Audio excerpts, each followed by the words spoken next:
A nuestros jóvenes, nuestros adolescentes, si pueden ponerse en pie, salir a su lugar de clase, la parte de ahí arriba, y los demás nos quedamos aquí en este lugar. El día, hermanos, para nuestros hermanos que están aquí, el día 19, domingo 19, va a estar entre nosotros el evangelista Omar Maturino. Entonces les invitamos para que el domingo 19 de septiembre aquí va a estar con nosotros para venirnos, hermanos, puntuales. Siempre procure ese domingo no faltar, véngase para estar recibiendo a nuestro invitado. Fíjese, este domingo pasado tuvimos invitado especial también, el hermano Juan Pablo Rodríguez Villarreal.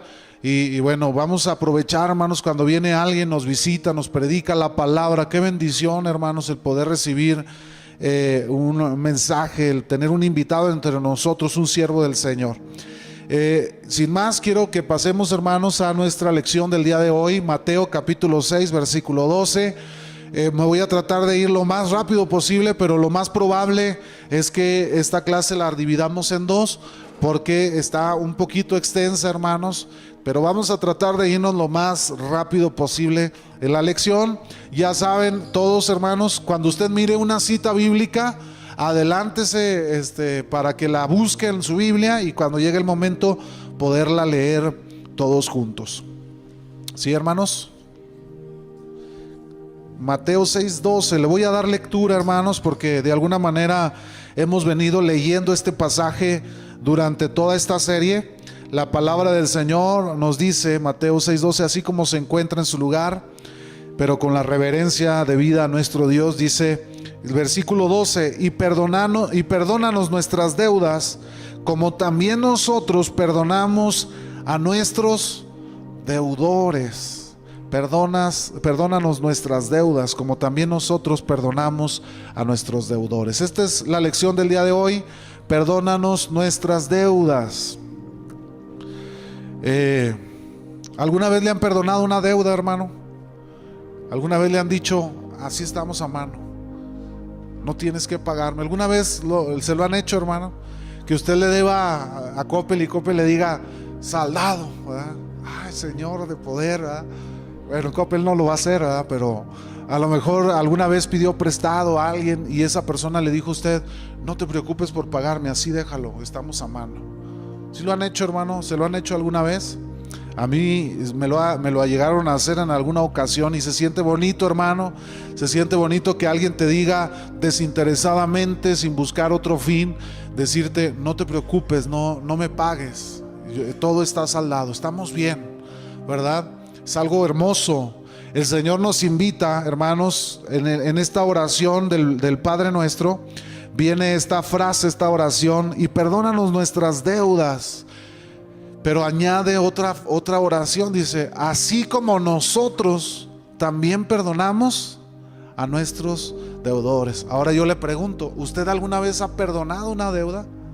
¿Le ha perdonado que alguien le deba algo y usted perdone? Pero no de ese perdón, hermano, que dice, así déjalo y ya no le vuelve a hablar en su vida. No de esos, hermano.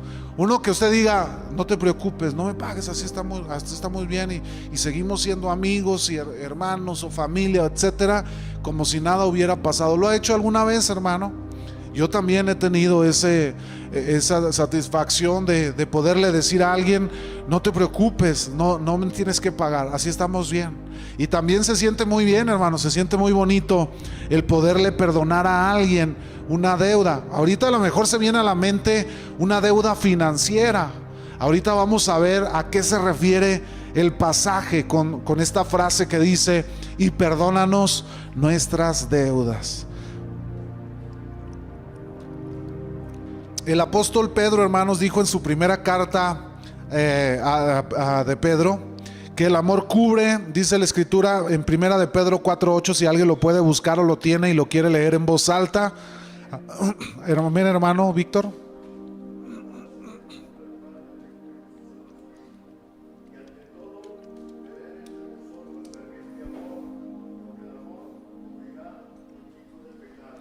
Tener entre vosotros ferviente amor, porque el amor cubrirá, ¿qué, hermanos?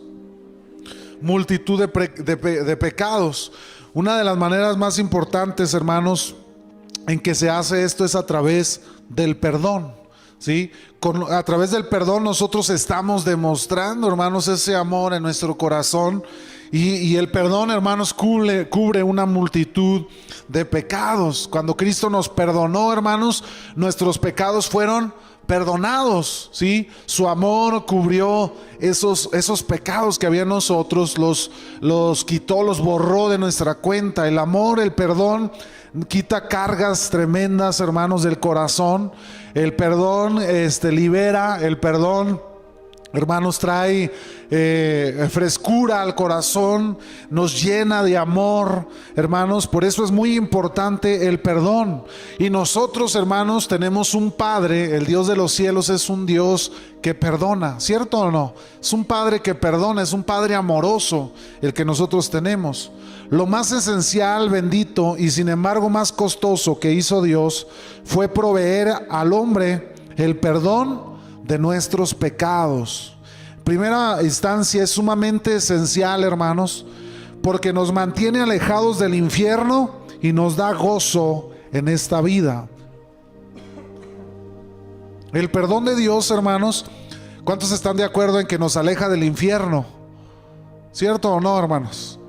Cuando Dios nos perdona, Él nos libra del infierno, pero también trae gozo a nuestra vida. También es sumamente bendito porque nos introduce en una comunión eterna con el Señor. Cuando Dios nos perdona, no solamente nos libra del infierno y nos da gozo, sino que también nos da una esperanza, hermanos, y nos da esa esperanza de la vida eterna en Cristo Jesús. Amén. Y también ese perdón, hermanos, es sumamente costoso porque el Hijo de Dios pagó un precio muy alto. Él entregó su vida por usted y por mí. Para perdonarnos, hermano, tuvo que morir alguien. No había otra manera de hacerlo. Tuvo que morir Cristo para que usted y yo pudiésemos ser perdonados. El Dios Santo, hermanos, no puede considerar una relación con hombres impuros. ¿Estamos de acuerdo con eso, hermanos? Lo hemos visto. El pecado no forma parte de la esencia de Dios ni de su naturaleza. Por lo tanto, el pecado no puede estar donde está Dios, ¿sí? A menos, hermanos, que Dios haya un perdón por ese pecado. A menos que seamos perdonados, solamente así usted y yo podemos considerar una relación con Dios. Y Cristo vino, hermanos, a traer, a abrir esa puerta o crear ese puente para poder tener usted y yo una relación directa con el Señor. Por eso nuestro Señor escoge como el siguiente tema en su patrón para la oración: perdónanos nuestras deudas como también nosotros perdonamos a nuestros deudores. Pero fíjese usted algo, hermanos, en este pasaje nos menciona eso la Escritura, y luego en los versículos 14 y 15 nos muestran como una nota al pie de página de esta oración, porque dice: porque si perdonáis a los hombres sus ofensas, ¿qué dice la Biblia? Vuestro Padre Celestial también os perdonará a vosotros. Pero si no perdonáis a los hombres, tampoco vuestro Padre os perdonará vuestras ofensas. Ahora yo le pregunto, ¿considera usted importante el perdón, hermanos?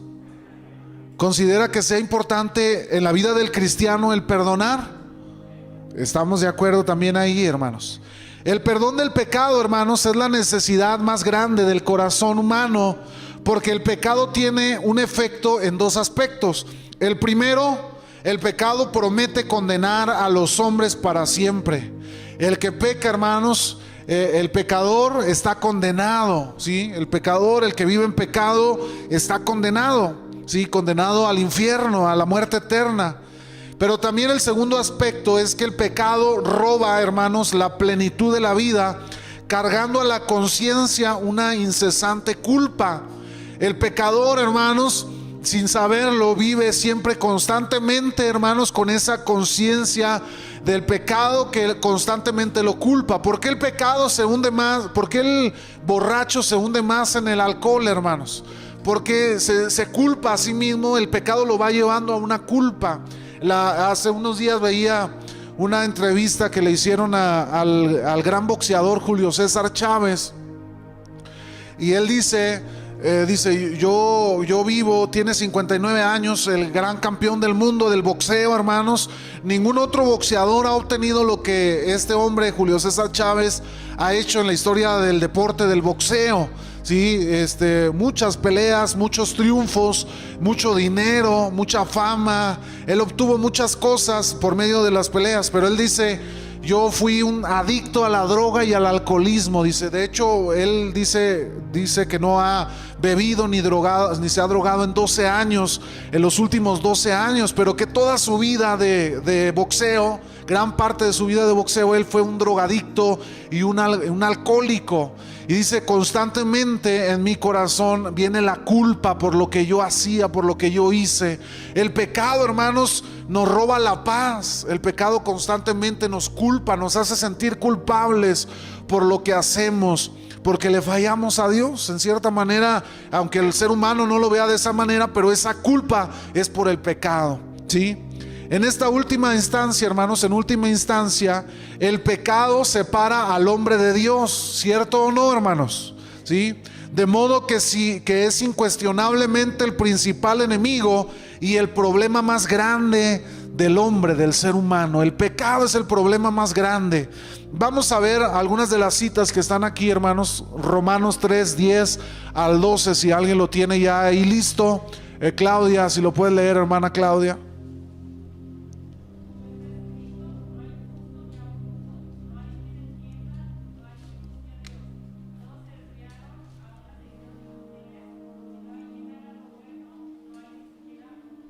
No hay nadie que haga lo bueno, hermanos. No hay ni siquiera uno, dice la palabra de Dios. El pecado, hermanos, forma parte de la naturaleza del hombre. Si el pecado, conforme vamos entrando o perdiendo la inocencia, nos vamos haciendo conscientes, hermanos, del pecado. Y el hombre se inclina siempre hacia el pecado. Vamos a leer Salmo 14, 1 al 3, si alguien lo tiene por ahí. Hermano Luis, adelante.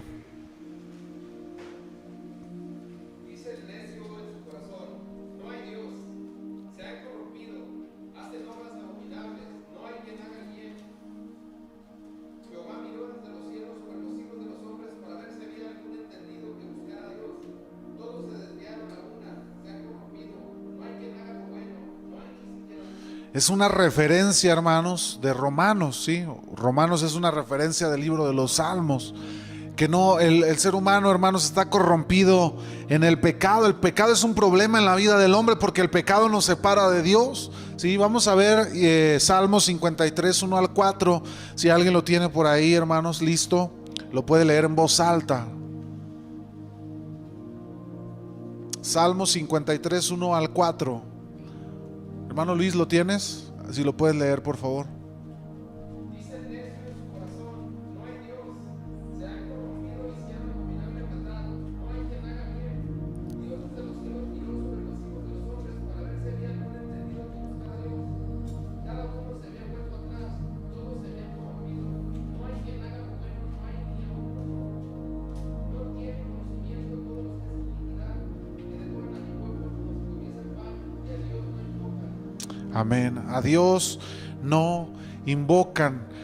En nuestras propias fuerzas, hermanos, no buscamos a Dios. No tenemos esa motivación y ese impulso para buscar a Dios. Así que el hombre, hermanos, de por sí solo está en un gran conflicto, que es el conflicto del pecado que nos separa completamente de la presencia de Dios. Vamos a ver la obra del pecado, hermanos.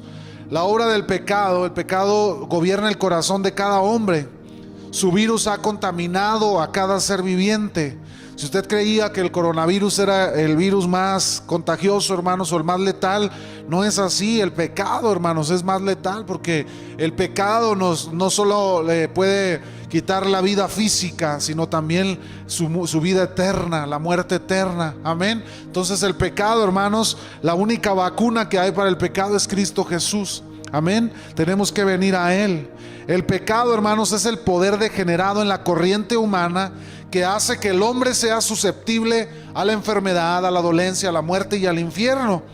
Es el culpable en cada matrimonio roto, en el hogar deteriorado, en la amistad destruida, en la discusión, en los pleitos, en el dolor, en la pena y en la muerte. El pecado trae grandes consecuencias, hermanos, en la vida del ser humano. No es de sorprenderse que la Escritura lo compare con el veneno de una serpiente y con el hedor de la misma muerte. Vamos a leer Romanos capítulo 3, versículo 13. Y démosle lectura a este pasaje. Alguien había leído Romanos y lo tiene por ahí todavía. Hermana Claudia, adelante.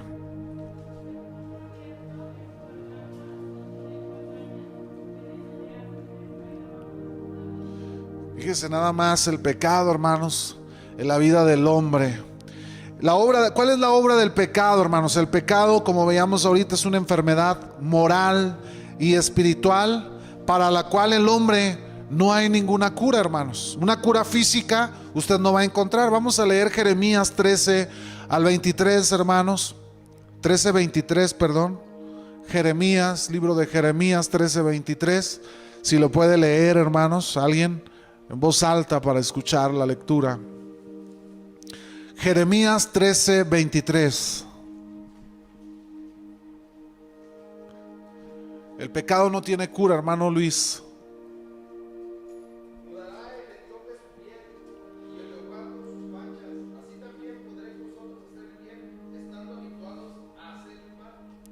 ¿Cómo ve, hermanos? Dice la Biblia, ¿podrá alguien mudar de color, cambiar el color de su piel, verdad, por sí mismo? Hubo un hombre que intentó hacer esto, hermanos, que este hombre famoso, Michael Jackson, ¿se acuerda? Que él era moreno, se sometió a cirugías. El pobre terminó irreconocible, frágil de su piel, enfermo, etcétera, ¿no? Nadie puede hacer esto por sí mismo, hermanos. Como dice, alguien que está habituado al pecado no puede cambiar su naturaleza por sí mismo, ¿sí? Porque el pecado es una enfermedad moral y espiritual que no tiene cura física. No hay una cura que el hombre pueda dar para el pecado. El pecado domina nuestra mente, hermanos. El pecado, los pensamientos malvados, la mente perversa, la mente, hermanos, piensa en el pecado. Romanos 1:21. Vayas adelantándome a las citas, hermano, para que se vayan poniendo en pie conforme lo vayan teniendo. Hermana Claudia, adelante.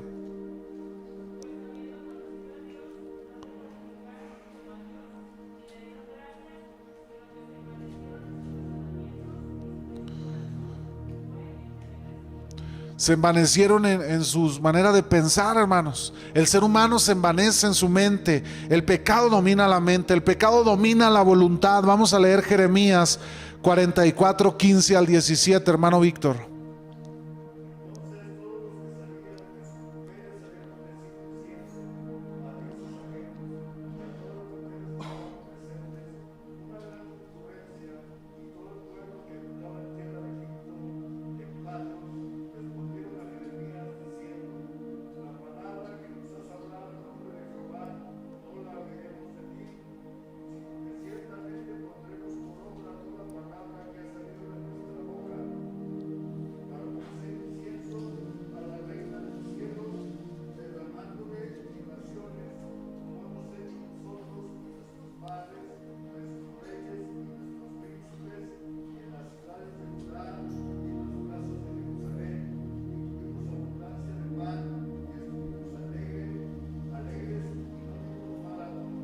Así es, el hombre, vemos en el pasaje, hermanos, cómo el hombre hizo lo que el pecado había en su corazón, hermano, ese pecado que abundaba en su mente, en su corazón.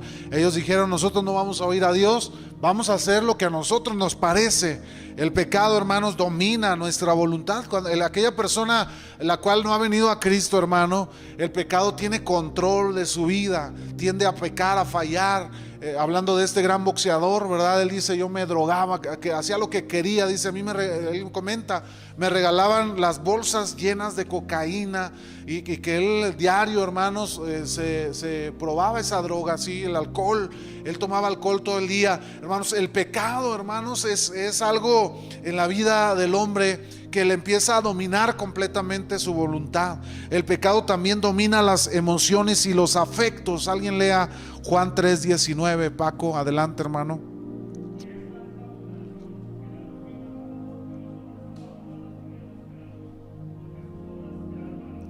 Amaron más las tinieblas que la luz. Hermanos, esa palabra amar, cuando habla del sentimiento, ¿verdad? Del amor hacia lo que ellos hacen, las obras.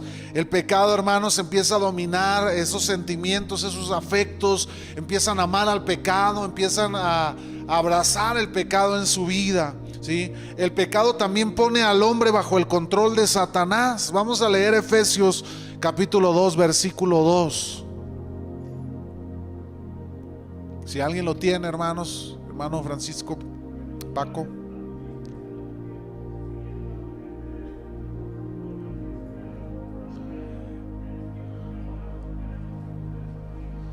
¿Cómo ve, hermanos? El pecado nos pone bajo el control de Satanás. El Señor decía, ¿verdad? Vosotros sois hijos de vuestro padre el diablo, porque hacen las obras del diablo. Sí, entonces, hermanos, el pecado nos lleva a ponernos bajo el yugo de Satanás. El pecado pone a la gente bajo la ira divina. ¿Sí, hermanos? Vamos a leer Efesios 2:3. Ahí lo tienes, hermano Paco.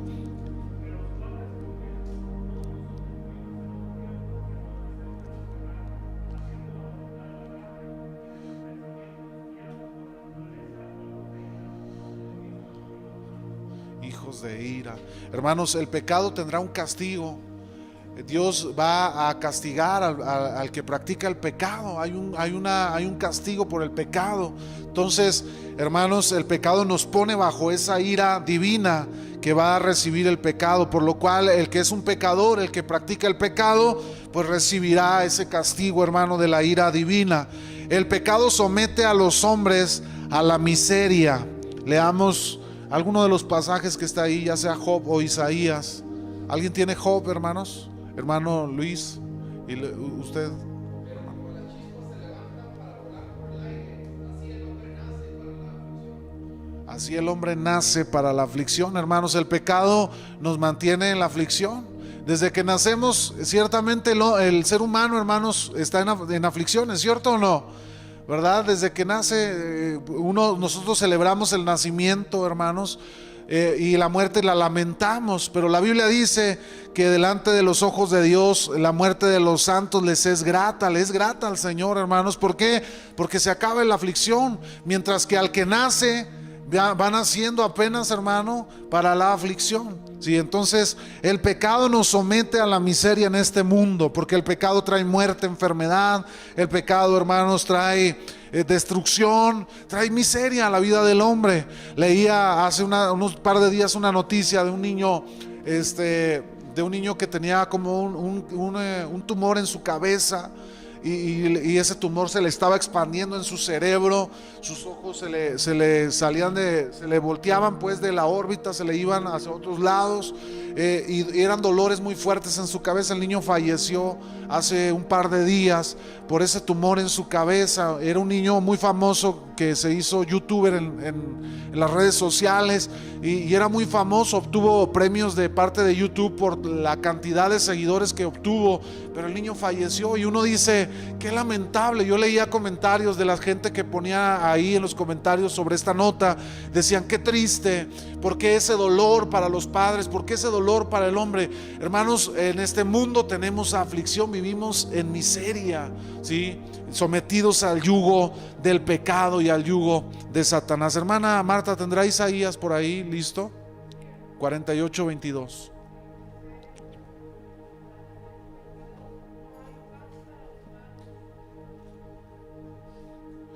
No hay paz para los malos. Para los malos no hay paz, hermanos. Siempre viven angustiados. ¿Cuánta gente hoy afuera vive angustiada, sin paz? El coronavirus, los problemas económicos, y ahora quién nos va a gobernar, y viven intranquilos, sin paz en su corazón. Hermanos, el pecado nos llena de esa intranquilidad. ¿Cuáles son, hermanos, las formas en alguna manera en las que nos muestra la Escritura, hermanos, que del pecado? El problema es el pecado. Los escritores del Nuevo Testamento usan típicamente 5 palabras griegas para referirse a algún aspecto del pecado. Primero de ellos es una palabra que se menciona o se pronuncia amartia. Es la más común y conlleva la idea fundamental de no dar en el blanco. La palabra pecado, hermanos, que viene de la etimología amartia, quiere decir es errar al blanco, ¿sí? Cuando la palabra pecado viene de este trasfondo etimológico, amartia, significa errar en el blanco. El pecado no da en el blanco del estándar de Dios, ¿sí? El pecado falla en el estándar que Dios ha puesto para el hombre, ¿sí? En los estándares morales, espirituales, divinos. Ahora, la palabra paráptoma a menudo representaba entrar sin autorización. Eso significa que también se traduce como pecado, ¿sí? Entrar sin autorización. Es el pecado de resbalar o caer, y resulta más del descuido que de la desobediencia intencional. Esta palabra pecado significa aquellos que pecaron tal vez resbalando, sin intención, cometiendo un acto a lo mejor porque se practicaba. Muchas veces cuando se viene a Cristo, hermanos, cuando viene a Cristo recientemente una persona, muchas veces resbala, cae, falla, ¿sí? El pecado, hermanos, que se da en esa sin intención de pecar o de fallarle a Dios o desobedecer. También hay otra palabra que se traduce como pecado, que es parabasis. Se refiere a cruzar la línea, a ir más allá del límite prescrito por Dios. A menudo se traduce esta palabra como transgresión, y este pecado sí es más consciente y sí es más intencional. Cuando se usa esta palabra de pecado, se refiere cuando hay intención, hermanos, o más conciencia en la manera de obrar en el pecado, ¿sí? Que se peca o se falla, hermanos, se cae en el pecado de una manera consciente e intencional. Hay otra palabra que es anomia, significa anarquía, y este es un pecado aún más intencional y es flagrante. Esta describe, hermanos, una rebelión abierta y directa en contra de Dios y de su voluntad. Este pecado, hermanos, es completamente en rebeldía y en oposición a Dios, ¿sí? Cuando se usa esta palabra de anomia, significa que hay una completa rebelión en contra de Dios y contra sus propósitos, ¿sí? Aquel que dice yo no quiero hacer, como leíamos aquel pasaje donde decía no vamos a hacer lo que Dios dice, sino que vamos a hacer lo que nosotros queremos hacer, y queremos adorar a la diosa, a la reina del cielo, dice ahí el pasaje, ¿no? Entonces ese pecado va en contra, se revela en contra de Dios. Y la poeilema, esta es otra palabra que se usa en Mateo 6:12, que es el pasaje que nosotros leímos, hermanos, ¿sí? Porque ustedes pudieran haber mencionado y dicho ahorita lo que estuvimos viendo, que tiene que ver, o sea, el pecado con el perdón y todo esto. Vamos a caer, hermanos, al punto. Opeilema, que es la palabra que se usa en Mateo 6:12, es la forma verbal que se usa más a menudo para referirse a deudas morales o deudas espirituales, ¿sí? Lucas usa la palabra amartia, Lucas 11:4, cuando él habla acerca del perdonar nuestras deudas, indica claramente que la referencia es al pecado y no una deuda financiera. A lo mejor usted, cuando leía el pasaje, usted decía: perdónanos nuestras deudas, Señor, así como nosotros perdonamos a nuestros deudores. No se refiere, hermanos, directamente o específicamente a que si alguien nos debe, por ejemplo, cuando usted dice: Señor, perdónanos nuestras deudas, como también nosotros perdonamos a los que son deudores. No se refiere a los que nos deben dinero, hermanos. Se refiere a quién: a los que nos han ofendido, ¿sí? Nosotros perdonamos a los que nos han ofendido, a los que nos han atacado, a los que están deudores con nosotros, hermanos, en una forma moral o espiritual. Y en cierta manera también, cuando decimos: Señor, perdona nuestras deudas, no se refiere a que si usted le debe a Coppel, le dice al Señor: Señor, perdóname porque le debo a Coppel. No se refiere a eso, hermano. Se refiere a que: Señor, perdona nuestros pecados, ¿sí? Perdona nuestras fallas, perdona porque te hemos fallado, porque hemos cerrado al blanco, porque, Señor, hemos actuado en contra de tus propósitos. Perdona mis pecados. Hermano Luis, ¿quieres participar?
Así es.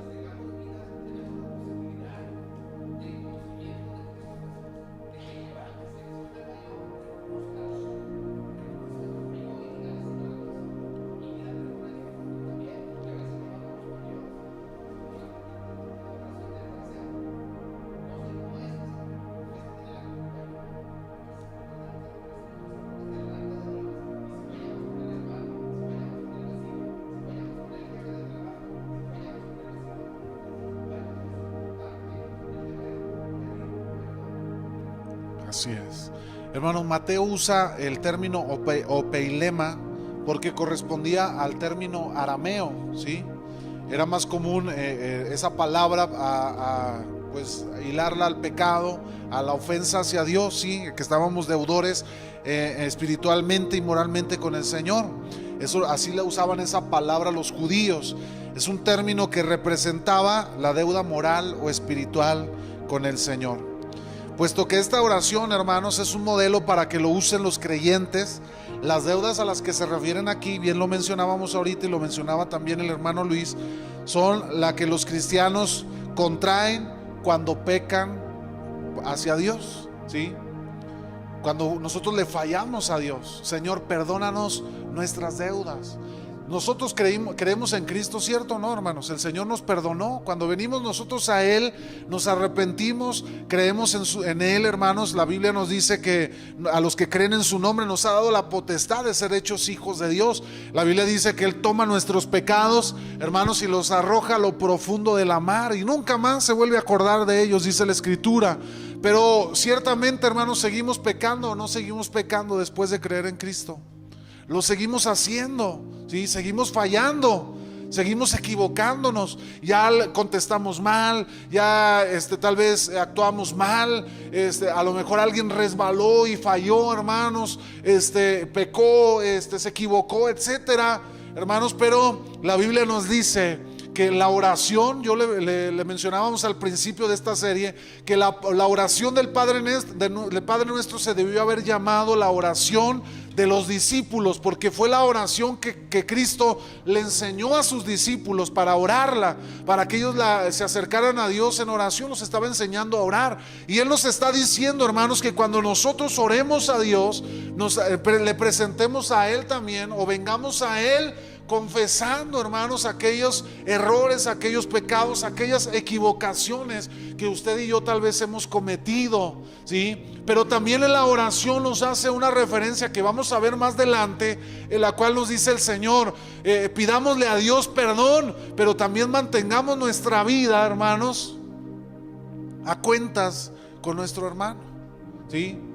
Es una oración vertical y horizontal, como la cruz. Una oración donde recibimos el perdón de Dios, pero que también nosotros, hermanos, aprendemos a efectuar con nuestros hermanos, con el prójimo, ¿sí?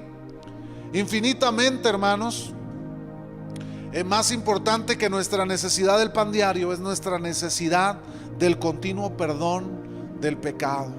¿Se acuerda? La clase pasada vimos el pan nuestro de cada día, dánoslo hoy. El Señor nos invita a que oremos por nuestras necesidades.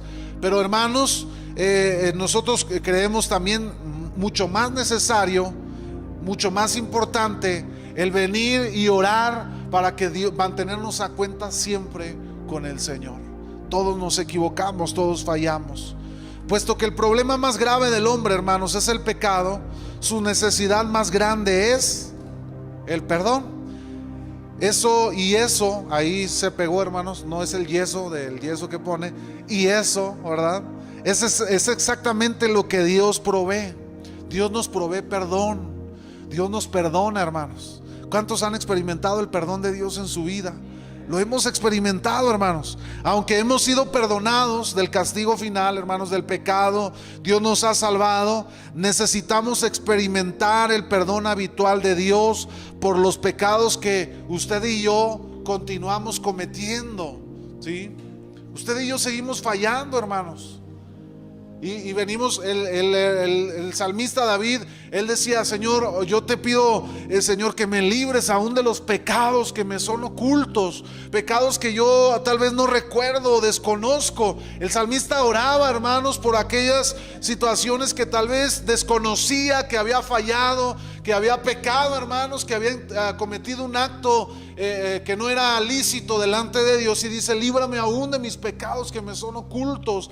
Hermanos, debemos venir a Dios en una actitud de reconocimiento que el pecado no le agrada a Dios, que el pecado el Señor lo desecha, y que nosotros buscamos, hermano, ser siempre, mantenernos siempre en esa línea de perdón de parte de Dios hacia nuestra vida, pero también de nosotros hacia nuestro prójimo. Amén. Aunque hemos sido perdonados, hermanos, bueno, ya leímos eso. Con todo lo vasto y profundo que es el pecado del hombre, la magnitud del perdón de Dios es mucho mayor. Vamos a ver Nehemías 9:17, porque donde abunda el pecado, hermanos, dice la Biblia, sobreabunda la gracia. Y luego dice el apóstol Pablo: no, esto no es una excusa para seguir pecando, no, al contrario, sino es algo que nosotros, hermanos, tomamos esa gracia de parte de Dios, hermanos, para vivir en una vida santa delante de Dios. Vamos a leer Nehemías 9:17, si alguien lo tiene por ahí listo.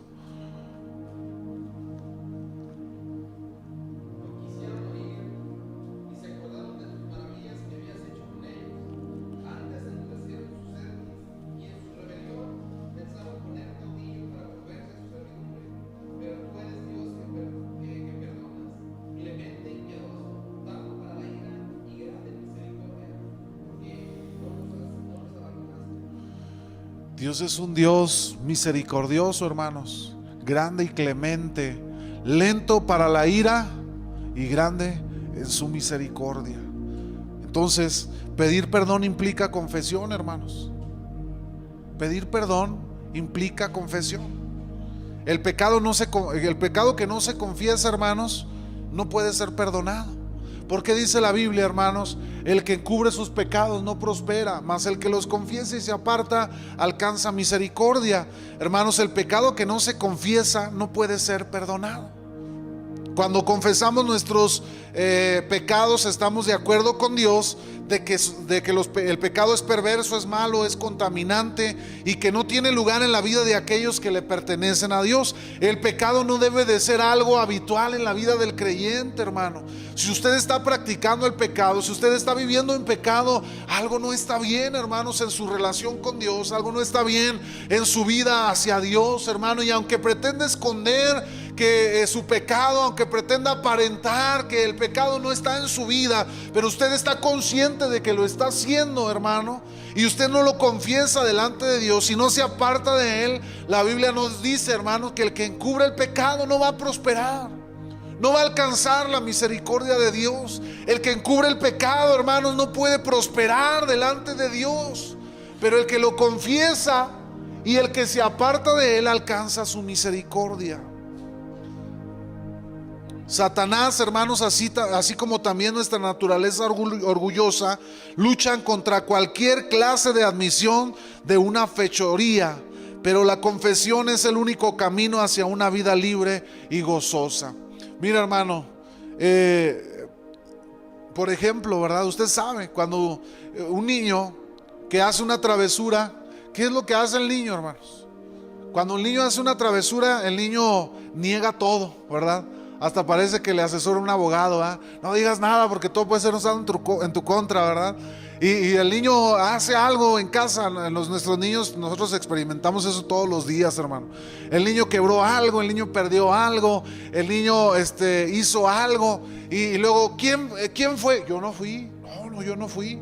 Y algunos hasta lloran, ¿verdad? Ay, es que siempre me echan la culpa a mí. Empieza a llorar y hasta se va indignado al cuarto, ¿verdad? Y luego después ya salen los otros dos chiquillos y dicen: sí, fue Jimena, fue Obed, o fue Gael. Ya lo evidencian, hermano, y hasta lloró, se indignó y se fue al cuarto. Muchas veces, hermanos, el ser humano, cuando falla a Dios, lo que hace, hermanos, es tratar de ocultar el pecado. ¿Por qué, hermanos? Porque Satanás vive en las tinieblas. El pecado se da en las tinieblas. Y el hombre, cuando falla y peca, trata de ocultar su pecado, ¿sí? El hombre que engaña a su mujer, ¿verdad? Porque sí ha pasado, hermanos, creyentes que se le son infieles a sus esposas y tratan de ocultar su infidelidad. Hermanos, ha habido hasta pastores que han caído en situaciones de infidelidad, que han engañado a su esposa, que engañan a la iglesia, que engañan, hermanos, a aquellos que escuchan sus sermones domingo tras domingo o sus enseñanzas y viven en infidelidad y tratan de ocultar su pecado. Y ahí viven estancados, ahí viven ellos estancados. Conocí el caso de un pastor, hermanos, no le voy a platicar ni le voy a dar nombres, pero de un hombre que engañaba a su esposa, pastoreaba en una iglesia y de repente la iglesia comenzó a menguar, hermanos, empezó a irse la gente, empezó a perder la membresía y la esposa le hizo una infidelidad y ya cansada dijo: con razón la iglesia siempre se mantenía así, nunca crecía, nunca avanzaba, hermanos, porque el que encubre sus pecados no puede prosperar, mas el que los confiesa y se aparta alcanza la misericordia de Dios. Lo que decía nuestro hermano Luis, es mucho mejor, hermanos, confesar delante de Dios nuestras fallas, nuestras equivocaciones. Es mucho mejor, hermanos, venir y reconocer: me equivoqué, fallé, a tener, hermanos, que ser descubierto en las tinieblas, porque yo lo creo firmemente, hermanos, todo siempre va a salir a la luz tarde que temprano. El que encubre el pecado, tarde que temprano, hermanos, va a salir a la luz el pecado. Va a salir a la luz, hermanos. Si alguien es doble cara, si alguien es hipócrita, si alguien lleva una doble vida delante de Dios, tarde que temprano la luz va a sacar a flote las tinieblas, hermano. Así es, hermano, así va a suceder, hermana Norma.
Amén. Así es. Fíjese, vamos a cerrar con esta última diapositiva. Pero fíjese, hermano, mientras tengamos en nuestra vida pecados ocultos que no se hayan confesado en su vida, perderemos la plenitud de gozo e intimidad en nuestra comunión con Dios. Por lo tanto, la petición "perdónanos nuestras deudas" es simplemente nuestra súplica a Dios para que nos limpie momento a momento cuando le confesamos nuestros pecados. Hermanos, el pecado, cuando un creyente vive en relación con Dios, mantiene su vida en Cristo, y de repente el pecado llega a su vida, es muy notable, es muy notorio. Y uno como pastor, hermanos, generalmente pues uno siempre está observando a los hermanos, y de repente vemos por ahí que ya un hermano dejó de asistir, o un hermano cambió su actitud o su manera de estar en la iglesia, de alabar a Dios, de adorar. Y nos ha tocado, hermanos, cuando vamos y nos sentamos, hermano, ¿qué pasa? Te hemos notado ausente, hemos notado esta situación, y empieza él a confesar, a decir: es que me siento, le fallé a Dios, es que pequé, es que fallé. Hermanos, el pecado nos roba, nos hace perder el gozo y nos hace perder esa intimidad con nuestro Dios. De repente el que oraba, el que buscaba a Dios, el que alababa a Dios, cuando empieza a vivir una vida de pecado y trata de estar en la iglesia, hermanos, su vida se aleja de Dios. El pecado nos empieza a distanciar de Dios, ¿sí? Empezamos a perderle interés a leer la escritura, empezamos a perder interés en buscar a Dios, empezamos a perder interés en acercarnos a la iglesia, en congregarnos, y el pecado empieza, hermanos, a llenar nuestro entendimiento, como veíamos ahorita. Empieza a llenar nuestra conciencia, que a tal punto que nos llega a convencer de que estamos en lo correcto. Porque el pecador, el que practica el pecado, hermanos, muchas veces cuando es confrontado dice: ¿y tú por qué vienes a mí a decirme? ¿O quién eres tú para mí a juzgarme? Hermanos, el pecado trata de cegar su entendimiento. El pecado trata de rechazarlo a Dios, ¿sí? Y el pecador tiende a ocultarse y a distanciarse de Dios. Eso es algo que ocasiona el pecado en la vida del hombre, hermano, porque el pecado no puede estar donde está Dios. Y usted y yo debemos aprender, hermanos, a confesar nuestro pecado delante de Dios. Yo he sido testigo cómo el confesar, hermanos, el pecado libera a una persona. Por ejemplo, porque ya como uno como pastor le ha tocado el tratar con personas, con hermanos, con personas que vienen y son descubiertas tal vez en el pecado o en alguna situación que no es la correcta, y al llegar, hermanos, una persona que acepta y dice: es cierto, me equivoqué, le fallé a Dios, me arrepiento, y se da la oportunidad de poder orar y pedirle perdón a Dios, hermano, el poder guiar a esa persona para pedirle perdón a Dios. Cuando salimos de ese momento, hermanos, la vida de la persona es diferente. Como que se retoma esa relación, como que se libera de esa carga en sus hombros, y entonces ahora ya está nuevamente, hermanos, listo para poder entrar en esa relación con Dios. Y no porque se confiese al pastor o se confiese al líder, hermano. Lo importante es venir a Cristo, a Dios, y reconocer delante de Él que hemos fallado. Pero claro, cuando su pecado ofendió al hermano, no solamente es pedirle perdón a Dios, hermano, también es pedirle perdón ¿a quién cree? A su hermano. Porque muchas veces usted se queda con él: ay, primero fue, hermano, y le dijo hasta lo que no al hermano, lo mandó al infierno y le dijo: tú para acá y tú para allá. Y luego se arrepintió: ay, Señor, perdóname. Pero nunca fue a pedirle perdón al hermano.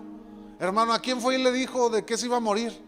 Vaya, así como tuvo el valor de ir y enfrentar al hermano y decirle en su cara, vaya también y dígale: hermano, me equivoqué, perdóname.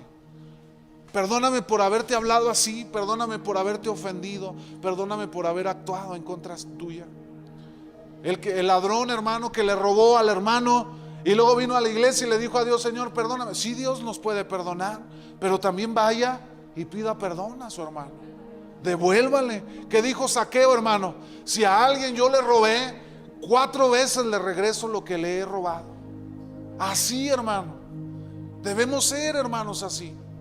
Debemos tener el corazón, la humildad, la actitud para reconocer nuestro pecado delante de Dios, pero también para confesarlo delante de aquellos que hemos ofendido. Así debe de ser, hermano, nuestra vida como cristianos. Más adelante, hermanos, ahorita estamos hablando de el pecado que Dios nos perdona, que confesamos delante de Él. La siguiente clase vamos a hablar, hermanos, de aquellos que nos han ofendido y qué responsabilidad tenemos usted y yo para también dar el perdón que usted y yo también ya hemos recibido. Hermano, no podemos decirle a Dios: Señor, perdóname. Y cuando ha venido el hermano y nos ha dicho: perdóname, hermano, porque te he ofendido, y nosotros decimos: no te perdono, pero venimos a Dios y le decimos: Señor, perdóname por mis pecados. ¿No le suena esto muy similar a una parábola en la escritura de aquel que le habían perdonado una gran deuda, y que cuando vino el que le debía poco y le dijo: no te perdono, y lo metió a la cárcel? Hermano, debemos aprender a perdonar a nuestros deudores. Muchos en la iglesia viven sin perdonar. No han perdonado. Es que me lastimó, es que me hirió, es que me hizo esto, me hizo aquello, y ponen una barrera de excusas ante todo, hermano. No perdono por esto, por aquello, por mangano, y en el año de 1900 y tanto me hizo, y me dijo y me lastimó. Hermano, debemos aprender a perdonar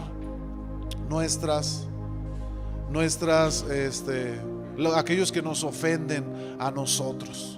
¿Sí? Perdónanos nuestras deudas. Sí, Dios nos perdona, pero hay una parte que vamos a analizar la siguiente lección, donde dice en la escritura, ¿verdad? Perdona nuestras deudas, así como nosotros también perdonamos. Y vamos a analizar esa parte, esa nota que el Señor pone en la escritura, donde dice: si vosotros no perdonáis, tampoco vuestro Padre nos perdonará. Amén. Póngase sobre sus pies y vamos